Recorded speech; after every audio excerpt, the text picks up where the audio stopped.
En video me je navdušil, ta gimnastičen dip, ko gre čisto dol do štang. Ja, In sem jaz to začel delati. Gimnastičen na krogih, misliš? Ali, Na štangah. Na štangah, ok.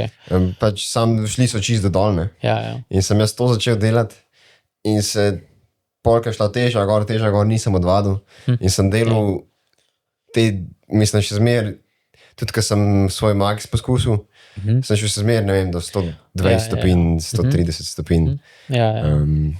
Jaz imam isto težavo, mislim, sem imel isto težavo. Tudi, na primer, lani sem potem tekmoval na tem SNF tekmovanju in ko sem začel s pripravami, 3 mesece pred tem, sem se prvič snemal, pa sem jaz videl, da imam preveliko globino za tisto, kar je dejansko lahko kot standard, ne. Potem sem iz vsaki trening na trening sem se snemal, pa sem potem počasi malo to zvišoval. In potem na tekmi rekel, nisem imel nobenih problemov. Vsi dvigi so bili veljavni, to pomeni, da si nisem s tem zmanjšal možnosti, da bi več zdaj failal, zaradi tega, da ne je bila dovolj globina, ampak če se res gledaš, snemaš, pa da se zavedaš te globine, potem ti je to boljše, ne.